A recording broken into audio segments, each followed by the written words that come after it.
청취자 여러분, 안녕하세요. 책 한 권과 가까이 하기 참 좋은 하루입니다.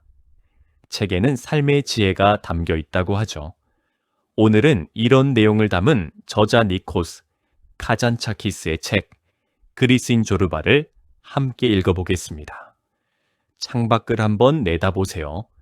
오늘따라 하늘이 참 맑지 않습니까? 이렇게 좋은 날, 저는 여러분께 아주 특별한 한 사람을 소개해 드리고 싶습니다. 평생을 머리로만, 책으로만 세상을 배우려던 한 학자가 있었습니다. 그런데 그 사람이 어느 날 자기보다 한참 나이 많은 노인을 만나게 됩니다. 그 노인은 글도 많이 배우지 못했고 가진 것도 변변치 않았습니다. 하지만 그 노인은 세상 누구보다 자유로웠고 누구보다 충만하게 살아가고 있었습니다. 그 노인의 이름이 바로 조르바입니다. 오늘 우리가 함께 만나볼 사람이지요. 조르바라는 이 한 사람을 알게 되면 우리가 지금까지 살아온 삶이 조금은 다르게 보일지도 모릅니다. 그동안 우리가 무엇 때문에 그렇게 마음 졸이며 살아왔는지, 진짜 잘 사는 것이란 무엇인지, 그 답을 조르바가 슬며시 일러줄 것입니다. 이 이야기는 그저 먼 나라의 예시하기가 아닙니다. 긴 세월을 견디며 살아오신 여러분의 인생과 깊은 곳에서 맞닿아 있는 이야기입니다. 어쩌면 오늘 우리는 조르바라는 사람의 입을 빌려서 사실은 우리 자신의 이야기를 듣게 될지도 모르겠습니다.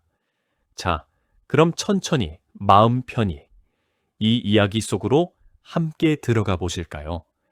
여러분, 본격적인 이야기를 시작하기에 앞서 한 가지 부탁의 말씀을 드리고 싶습니다. 오늘 이 조르바의 이야기가 지금 이 순간에도 어딘가에서 인생의 의미를 곰곰이 되새기고 계실 또 다른 어르신들께도 가닿을 수 있다면 참 좋겠습니다. 화면 아래에 있는 좋아요와 구독을 한번 눌러주시면 그 마음이 더 많은 분께 전해진답니다. 손이 잘 안 가시면 천천히 하셔도 괜찮습니다. 여러분의 그 작은 손길 하나가 누군가에게는 큰 위로가 된다는 것만 기억해 주세요. 자, 이제 이야기를 시작하겠습니다. 이 책을 쓴 사람은 니코스 카잔차키스라는 분입니다. 그리스라는 나라에서 태어난 작가이지요. 그리스는 우리가 흔히 신화로 잘 알고 있는 저 지중해 건너편에 아주 오래된 나라입니다. 우리가 어릴 적 한 번쯤 들어봤던 제우스니, 헤라클레스니 하는 신들의 이야기가 바로 그리스에서 나온 것입니다. 그만큼 오래된 지혜와 이야기를 품은 나라이지요.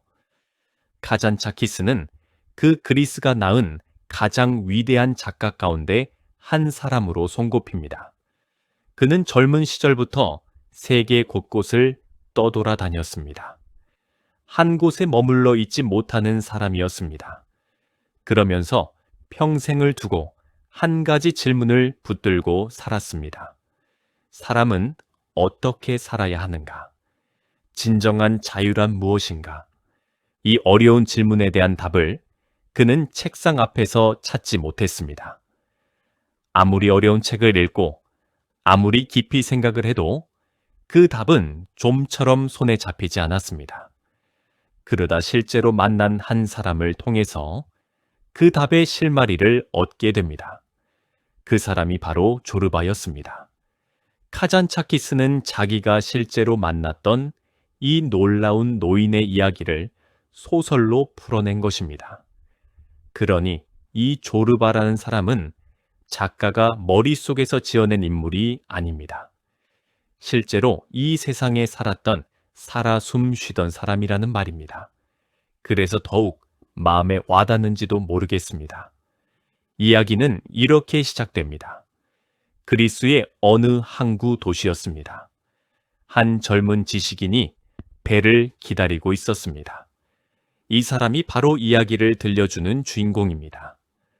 우리는 편하게 그를 두목이라고 불러보겠습니다. 책 속에서 조르바가 그를 그렇게 부르거든요. 사장님이라는 뜻으로 정답게 부르는 말이라고 생각하시면 됩니다.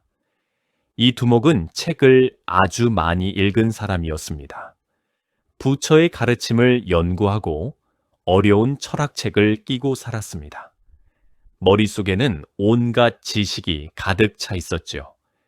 글이라면 누구보다 잘 알았고 세상의 이치라면 모르는 것이 없는 사람처럼 보였습니다. 하지만 정작 그의 삶은 메말라 있었습니다. 종이와 잉크 속에 파묻혀 진짜 살아있는 삶을 살아본 적이 없었던 것입니다. 그는 늘 생각만 했지 직접 부딪혀 본 적이 없었습니다. 사랑을 책으로 배우고 슬픔을 책으로 배우고 기쁨조차 책으로 배운 사람이었던 셈입니다. 여러분, 이런 사람 주변에서 한 번쯤 보신 적 있지 않으십니까? 말은 청산유수처럼 자라는데 정작 사람 사는 정은 모르는 사람. 아는 것은 많은데 사람 마음 하나 따뜻하게 어루만질 줄은 모르는 사람. 우리 두목이 바로 그런 사람이었습니다. 그가 항구에서 배를 기다리고 있을 때였습니다. 한 노인이 그에게 불쑥 다가왔습니다. 키가 크고 깡마르고 두 눈이 형형하게 빛나는 노인이었습니다. 나이는 60이 넘어 보였지만 그 눈빛만큼은 청년처럼 뜨거웠습니다. 얼굴에는 깊은 주름이 패어 있었지만 그 주름 하나하나가 마치 살아온 세월의 훈장처럼 보였습니다. 그 노인이 바로 조르바였습니다. 조르바는 다짜고짜 두목에게 말을 걸었습니다. 나를 데려가지 않겠소. 두목이 어디에 쓸 거냐고 묻자 조르바는 거침없이 대답했습니다. 나는 무엇이든 할 수 있소. 일도 하고 요리도 하고 그리고 산투리도 칠 줄 안다고 했습니다.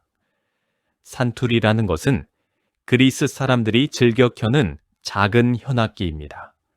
줄을 튕겨서 소리를 내는 우리네 가야금과 조금 비슷한 악기라고 생각하시면 됩니다.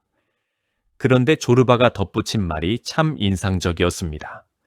산투리는 마음이 내킬 때만 친다는 것이었습니다. 누가 돈을 준다고 쳐주는 것이 아니고 시킨다고 쳐주는 것도 아니라고 했습니다. 흥이 나야, 가슴이 시켜야 비로소 손이 움직인다는 것이지요. 두목은 이 말에 그만 마음을 빼앗기고 말았습니다. 평생 누가 시키는 대로만, 정해진 대로만 살아온 두목에게 이 말은 마치 천둥처럼 들렸습니다. 무엇보다 산투리를 친다는 그 말이 그의 마음을 흔들었습니다. 흥이 나면 산투리를 치고 마음이 동하면 춤을 춘다는 그 노인. 두목은 평생 책 속에서만 찾아 헤매던 무언가를 이 노인에게서 발견한 것 같았습니다. 그래서 그는 조르바를 데리고 가기로 합니다. 두 사람은 함께 배를 타고 크레타라는 섬으로 향합니다. 거기서 두목이 갈탄 광산을 하나 열기로 했거든요. 갈탄이라는 것은 땅 속에서 캐내는 검은 연료입니다. 옛날에 불을 떼거나 공장을 돌리는 데 쓰던 것이죠. 자, 이렇게 해서 두 사람의 동행이 시작됩니다. 한 사람은 머리로 사는 사람, 또 한 사람은 온몸으로 사는 사람.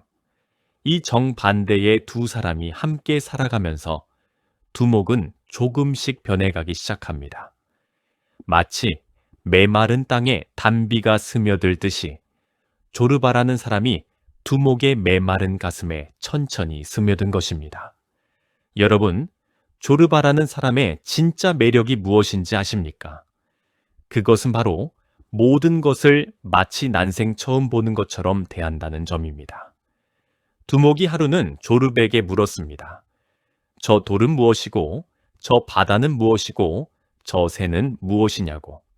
그러자 조르바는 깜짝 놀라며 되물었습니다. 두목, 당신은 저것들이 무엇인지 정말 모르겠소. 나는 매일 저것들을 처음 보는 것처럼 놀란다오. 이것이 바로 조르바의 비밀이었습니다. 우리는 나이가 들수록 세상 모든 것이 시들해집니다. 저 꽃도 그저 꽃이고 저 바다도 그저 바다일 뿐입니다. 다 안다고 생각하기 때문입니다. 하지만 조르바는 달랐습니다. 이른을 바라보는 나이에도 그는 매일 아침 떠오르는 해를 보며 어린아이처럼 감탄했습니다. 매일 보는 돌멩이 하나, 풀 한 포기에도 신비를 느꼈습니다. 그에게는 세상 모든 것이 기적이었습니다. 생각해보면 참 부러운 일입니다. 우리도 한때는 그러지 않았습니까? 어릴 적에는 봄에 피는 진달래 한 송이에도 가슴이 두근거렸고 첫눈이 내리면 마냥 신이 났습니다. 마당에 내려앉은 잠자리 한 마리에도 온 세상을 다 가진 듯 기뻐했습니다. 그런데 살다 보니 어느 순간부터 그 모든 것이 당연해져 버렸습니다. 먹고 사느라 바빠서 자식 키우느라 정신이 없어서 그 작은 기쁨들을 다 잊고 살았던 것입니다. 조르바는 우리에게 가만히 묻고 있는 것입니다. 여러분, 마지막으로 가슴이 두근거렸던 게 언제였습니까? 조르바는 일을 할 때도 남달랐습니다. 그는 무슨 일을 하든 자기 온 영혼을 그 일에 쏟아부었습니다. 갈탄을 캘 때는 갈탄을 캐는 일에, 음식을 만들 때는 음식 만드는 일에, 그 순간 그 일이 세상에서 가장 중요한 일인 것처럼 매달렸습니다. 어중간하게 마지못해 하는 법이 없었습니다. 곡괭이질 한 번을 해도 온몸의 힘을 다 실었고 밥 한 끼를 지어도 정성을 다했습니다. 한 번은 조르바가 두목에게 이런 말을 했습니다. 일을 할 거면 제대로 하든가 아니면 아예 손을 떼라고요.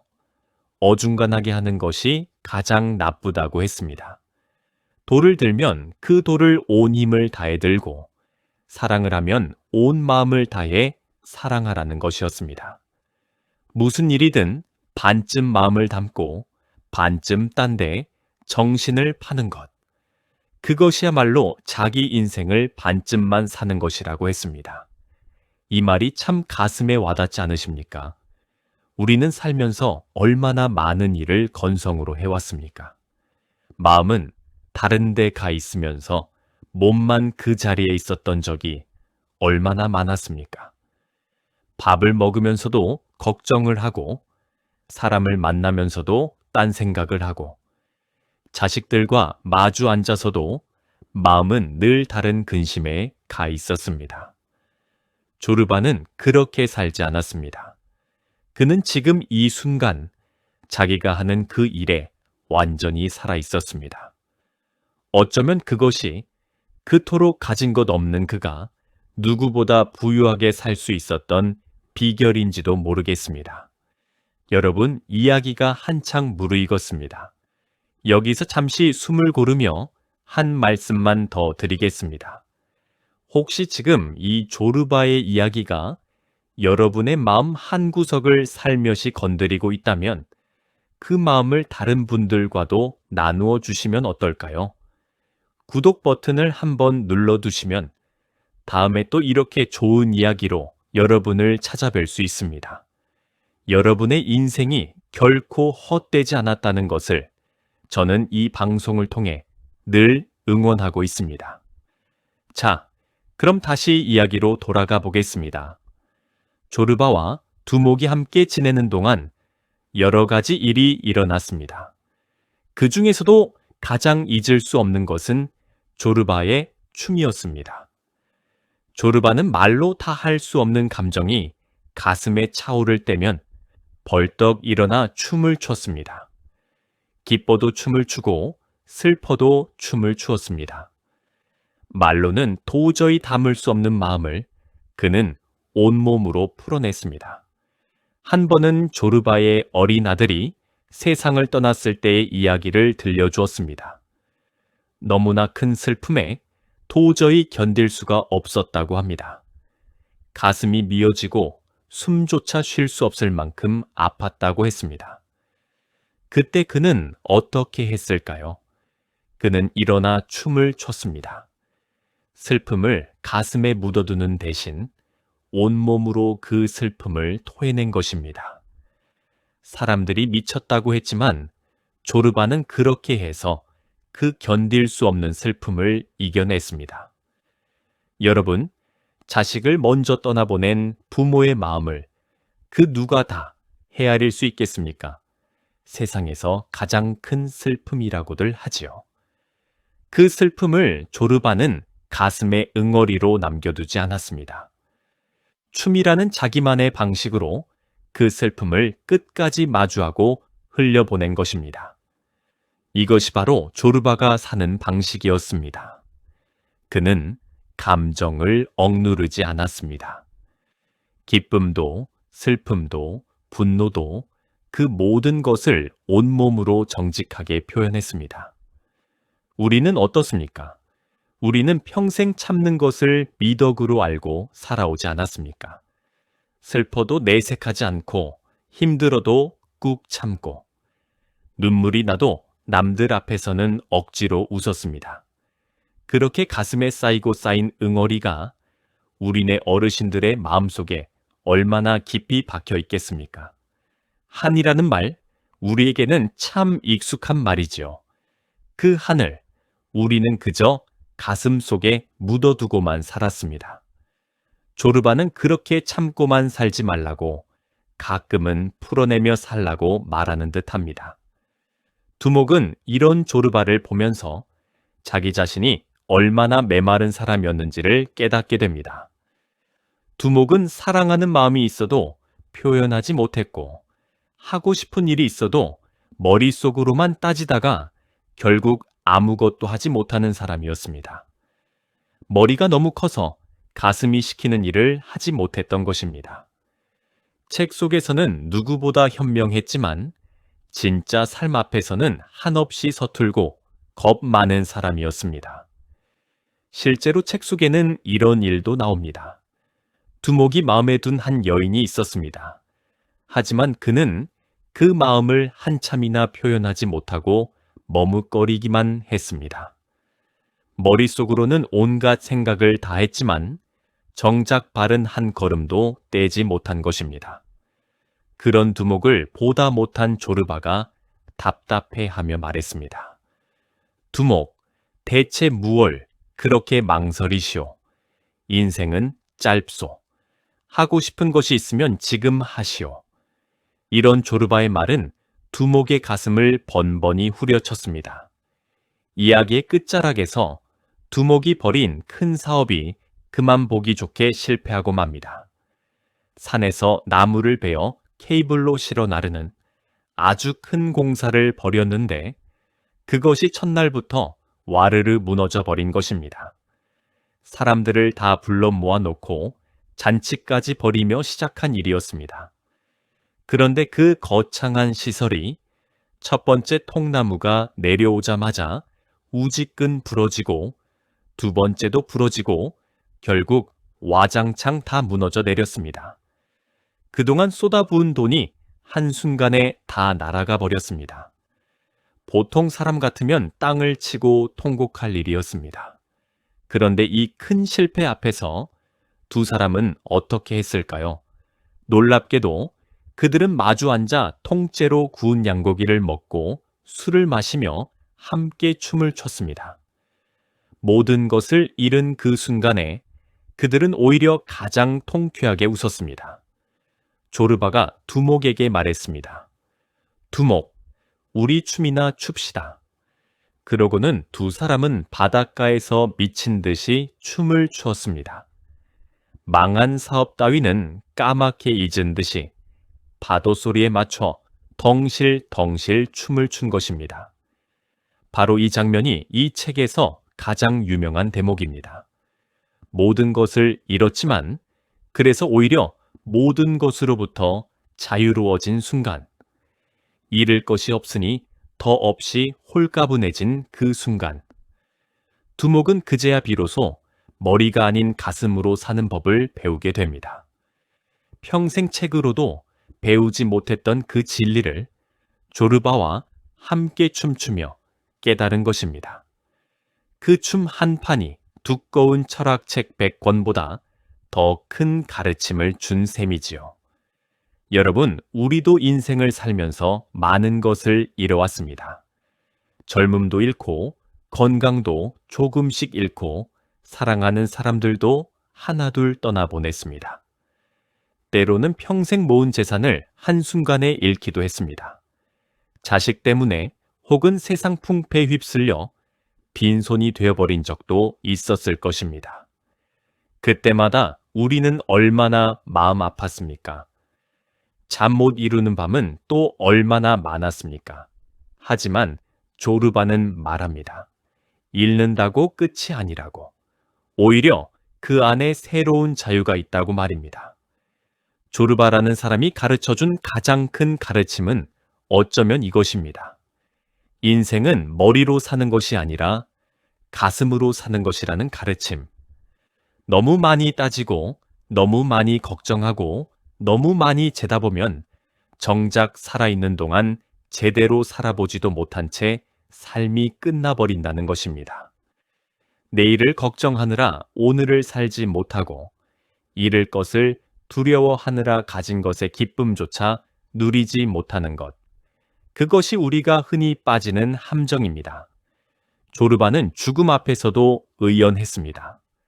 책의 마지막에 그가 세상을 떠나는 장면이 나오는데 그는 죽는 순간까지도 창가에 서서 바깥 세상을 바라보고 싶어 했다고 합니다.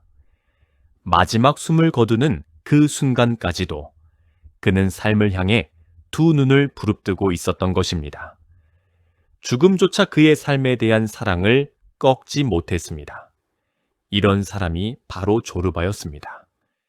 여러분, 본격적인 마무리로 들어가기 전에 다시 한번 짧게 부탁의 말씀을 드릴까 합니다. 오늘 이 시간이 여러분께 작은 위로가 되었다면 좋아요 한번 꾹 눌러주세요. 그 따뜻한 마음 하나하나가 모여 더 많은 어르신께 이런 이야기가 전해진답니다. 여러분의 남은 인생이 조르바처럼 자유롭고 충만하기를 진심으로 바랍니다. 그럼 이제 오늘 나눈 이야기를 차분히 정리해 보겠습니다. 오늘 우리는 니코스 카잔차키스가 쓴 그리스인 조르바를 함께 읽어보았습니다. 핵심만 다시 한번 짚어보겠습니다. 첫째, 이 이야기는 머리로만 사는 지식인 두목과 온몸으로 사는 자유인 조르바의 만남에 관한 이야기였습니다. 정반대인 두 사람이 함께 지내면서 두목은 진짜 삶이 무엇인지를 배워갑니다. 책으로는 배울 수 없었던 삶의 진리를 조르바라는 사람을 통해 깨달아간 것입니다. 둘째, 조르바는 세상 모든 것을 마치 처음 보는 것처럼 놀라워하며 살았습니다. 이른을 바라보는 나이에도 그는 매일을 새롭게 살았습니다. 돌멩이 하나, 풀 한 포기에도 신비를 느꼈습니다. 우리도 잊고 있던 그 설렘을 다시 한번 떠올려 볼 만합니다. 셋째, 조르바는 무슨 일을 하든 온 마음을 다해서 했습니다. 어중간하게 하느니 차라리 안 하는 게 낫다고 했지요. 지금 이 순간에 완전히 살아있는 것, 그것이 그의 비결이었습니다. 가진 것 없어도 누구보다 부유하게 살 수 있었던 까닭이 바로 거기에 있었습니다. 넷째, 조르바는 기쁨도 슬픔도 온몸으로 정직하게 풀어냈습니다. 슬플 때는 춤을 추며 그 슬픔을 이겨냈습니다. 자식을 잃은 그 큰 슬픔조차도 가슴에 응어리로 남기지 않았습니다. 참고만 살아온 우리에게 가끔은 마음을 풀어내며 살라고 일러줍니다. 다섯째, 모든 것을 잃은 순간에 두 사람은 오히려 춤을 추었습니다. 이름 속에 새로운 자유가 있다는 것, 인생은 머리가 아니라 가슴으로 사는 것이라는 깊은 가르침을 남겼습니다. 죽음 앞에서까지 삶을 향해 두 눈을 부릅떴던 조르바의 모습은 오래도록 우리 가슴에 남습니다. 여러분, 어쩌면 우리 어르신들이야말로 이미 조르바와 같은 삶의 지혜를 가슴 깊이 품고 계신 분들입니다. 긴 세월을 온몸으로 부딪히며 살아오셨고, 수많은 것을 잃어도 다시 일어서셨으니까요. 머리로 따져서가 아니라 몸으로 견디고 가슴으로 버텨오신 그 세월. 그것이야말로 조르바가 평생 추구했던 바로 그 삶이 아니겠습니까? 그 모든 세월이 바로 여러분의 자랑이자 자부심입니다. 오늘의 독서 여행 어떠셨어요? 삶을 통해서 몸으로 배워온 내 삶의 지혜를 다시 발견하실 수 있었나요? 책 한 권을 통해 삶의 지혜를 얻는 소중한 시간은 오늘도 계속됩니다. 청취자 여러분, 그럼 다음 시간에 또 뵙겠습니다.